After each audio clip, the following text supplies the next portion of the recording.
We're very well prepared from the incoming hurricane. We have another one coming, so we've done very well. North Carolina, South Carolina, Texas, Florida, Puerto Rico, so many places. And we have another one coming in, a big one, much bigger than they anticipated a week ago, 7 days ago. I heard for the first time there was a very small drop of weather that looked like it was forming, and now it's pretty close to a Category 3 if it's not already a Category 3. So we are very well prepared. FEMA's ready. We're all ready. Spoke with Governor Scott. Spoke to everybody that you have to speak to, and I think that hopefully we'll get lucky, but maybe that won't happen. But we're prepared. I wanted to do this because Nikki Haley, Ambassador to the United Nations, has been very special to me. She's done an incredible job.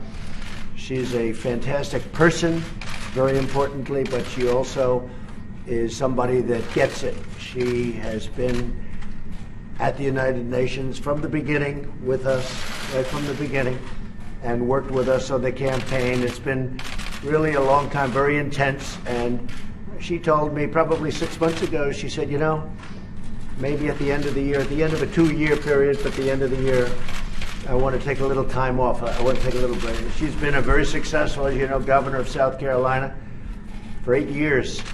And then she did this, and this is possibly even more intense with what's going on in the world, and very dangerous and a lot of things. But she's done a fantastic job, and we've done a fantastic job together. We've solved a lot of problems, and we're in the process of solving a lot of problems. At the beginning, North Korea was a massive problem, and now we're moving along. It's moving along really nicely. I can speak for Secretary of State Mike Pompeo. He thinks the world of Nikki, and so we're all happy for you in one way, but we hate to lose. Hopefully you'll be coming back at some point, but you want to just, in maybe a different capacity. You can have your pick. But I just wanted to let you know, so at the end of the year, Nikki will be leaving, and we'll be in constant touch. I know that whenever you have any ideas, you're going to call me because you know all the players. And that was really the thing I think she did best at the United Nations. She got to know the players. She got to know China, Russia, India. She knows everybody on a very first-name basis, and they like her, except for maybe a couple, which is normal, right? They can't all like you, but they do. They really like her, and I think maybe more importantly, they respect her.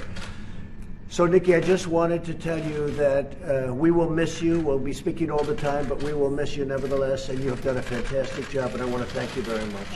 Thank you very much. Thank you. Well, I want to say, first of all, I want to thank the President for just, allowing us to come out and talk to you this way. It has been an honor of a lifetime. I said I am such a lucky girl to have been able to lead the state that raised me and to serve a country I love so very much has really been a blessing, and I want to thank you for that. But I'm most excited. Look at the 2 years. Look at what has happened in 2 years with the United States on foreign policy. Now the United States is respected. Countries may not like what we do, but they respect what we do. They know that if we say we're going to do something, we follow it through, and the President proved that, whether it was with the chemical weapons in Syria, whether it's with NATO, saying that other countries have to pay their share. I mean, whether it's the trade deals, which have been amazing, they get that the President means business, and they follow through with that. But then if you look at just these 2 years at the UN, we've cut $1.3 billion in the UN's budget. We've made it stronger. We've made it more efficient. South Sudan, we got an arms embargo, which was a long time coming. 3 North Korean sanctions packages, which were the largest in a generation, done in a way that we could really work towards denuclearizing North Korea. The Iran deal, bringing attention to the world that every country needs to understand you can't overlook all of the bad things they're doing. You have to see them for the threat that they are. I think you look at the anti-Israel bias and the strength and courage that the President showed in moving the embassy and showing the rest of the world, we will put our embassy where we want to put our embassy. All of those things have made a huge difference in the U.S. standing, but I can tell you that the U.S. is strong again, and the U.S. is strong in a way that should make all Americans very proud. And I do want to say that it's not just the president I want to thank. The family in general. The First Lady has been nothing but very, very kind to me.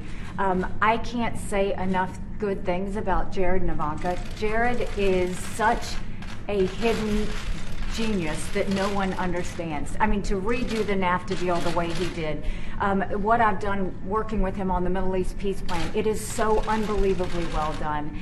And Ivanka's been just a great friend, and they do a lot of things behind the scenes that I wish more people knew about, because we're a better country because they're in this administration. I also just have to say, certainly thank you to my family. Michael is a saint, and my two little ones, I adore them. And to Team USUN. You know, they sacrificed a lot. They put a lot of time and energy into it, but they have a lot of heart and really wanted to make America proud. And so with that, I'm not leaving until the end of the year. My goal is that we make sure that everything is in good place and for the next ambassador to come in. But it's a great day in the United States, and I'm proud to have been part of the team. Now, I don't have anything set on where I'm going to go. I think that the main thing was I was governor for 6 years, and we dealt with a hurricane, a 1,000-year flood, a church shooting, a school shooting. There was a lot. And then to come in and do 2 years of Russia and Iran and North Korea, it's been 8 years of intense time, and I'm a believer in term limits. I think you have to be selfless enough to know when you step aside and allow someone else to do the job. So thank you, Mr. President. It's been an honor of a lifetime.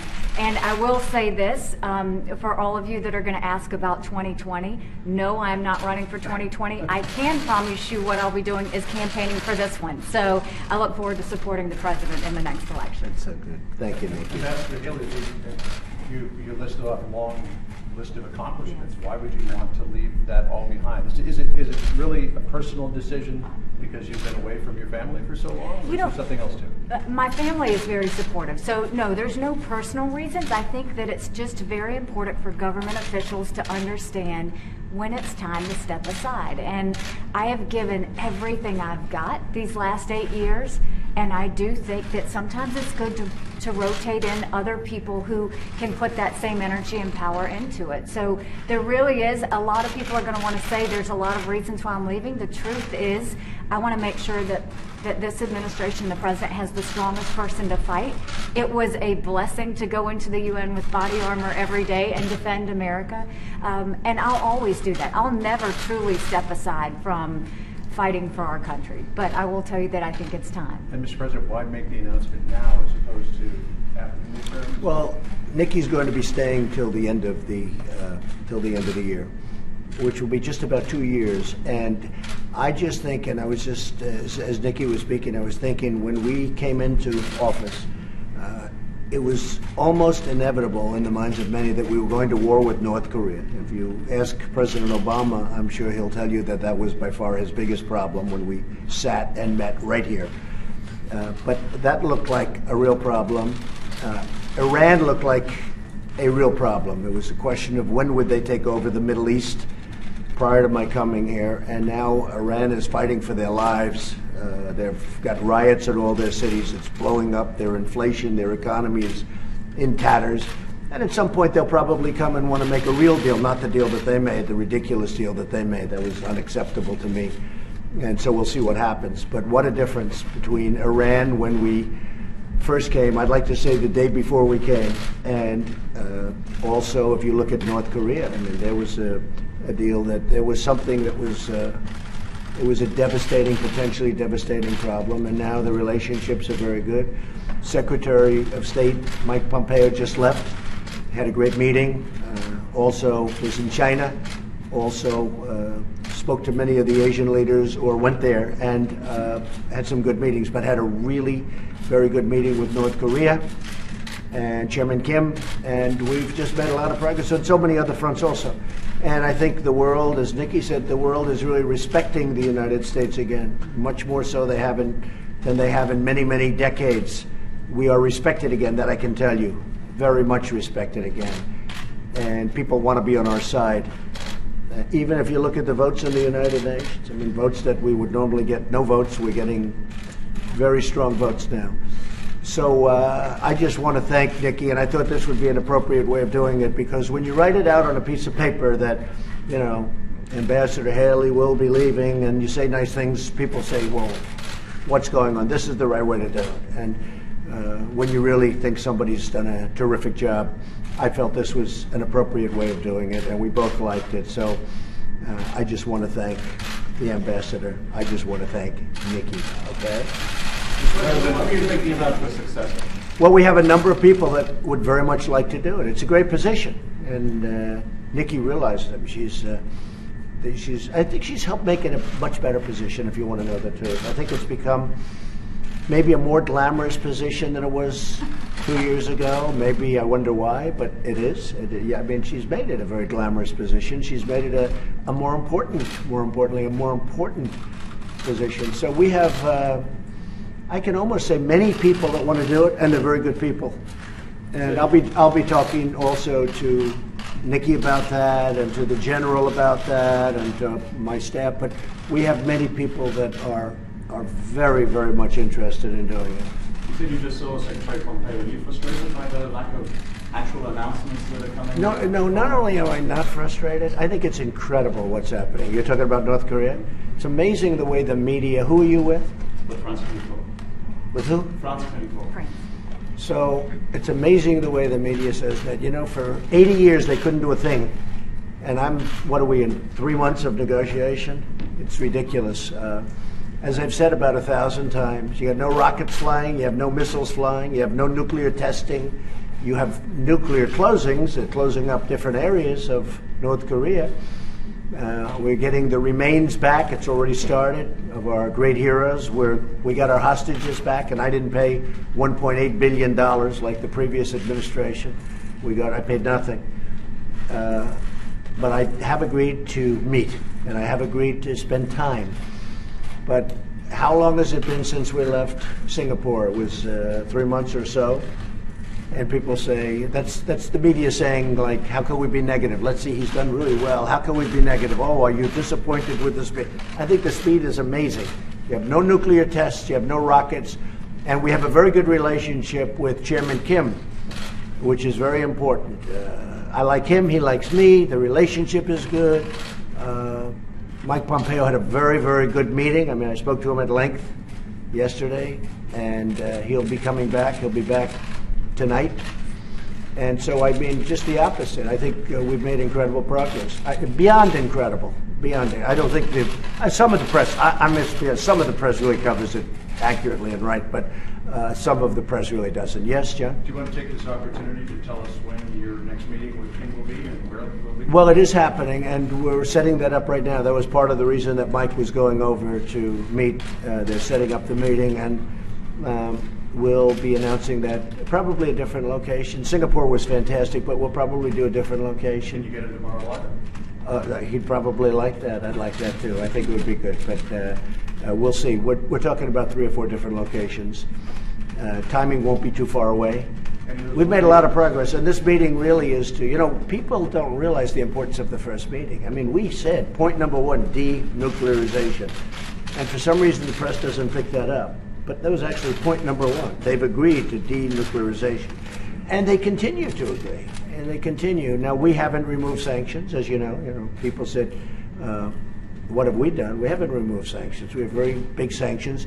I'd love to remove them, but we have to get something for doing it. Any chance the meeting could be on U.S. soil? Well, you know, I don't want to embarrass anybody by asking. I think eventually we're going to have lots of meetings on U.S. soil and on their soil, by the way. It's just, you know, that's a two-way street, on their soil also. I think that the country of North Korea is going to be a very successful country. I think it's going to be incredibly economically successful. And I want to make it that way. I think it's going to be great. Other countries, other people, entrepreneurs, banks, I will tell you, they're calling, wanting to go there and wanting to invest. At some point, when Chairman Kim makes that decision, I think he's going to unleash something that's going to be spectacular, really spectacular.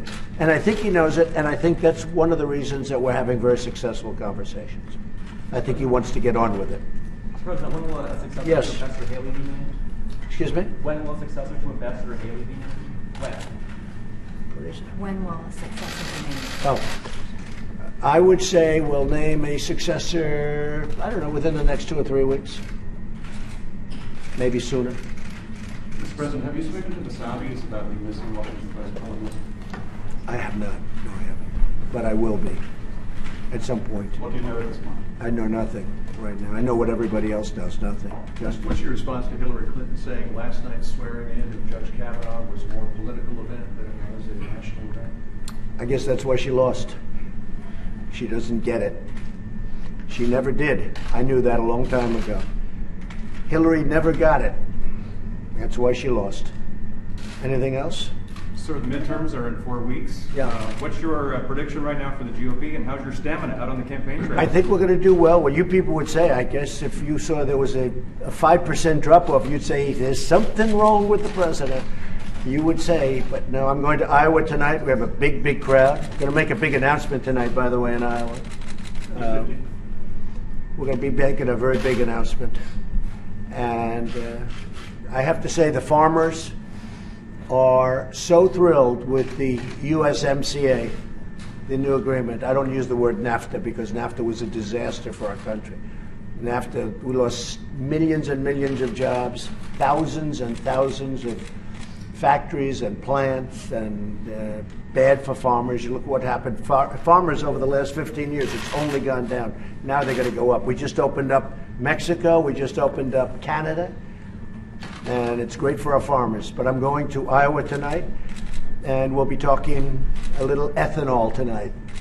And got some great things planned. And speaking of that, I will say, if you look at industries, the steel industry in this country is back like nothing I've ever seen before. In a period of 6 months since we started doing what I'm doing, the steel industry has literally revived. U.S. Steel is opening up 8 plants. Nucor is opening up. The steel industry in our country is really, really hot. So it's really been great. But I'll be going to Iowa tonight. What about Secretary Pompeo's meeting in China? How did that go? Very well. Very well. No, we're very well. We have a very good relationship with China, but you know they took out $500 billion out of our country for many years, each year, and we just can't let that happen. This should have been talked about by people in this chair for many years. Look, for years and years, they were taking out $200, $300, $400, and even $500 billion a year. We helped rebuild China. If we don't do that, China's not where they are right now. And that's fine with me, but we're not doing it any longer. You promised more tariffs on China if they retaliate. Oh, sure. Absolutely. Are you going to go forward with that? 100%. If they do that, if they retaliate, what does retaliate mean?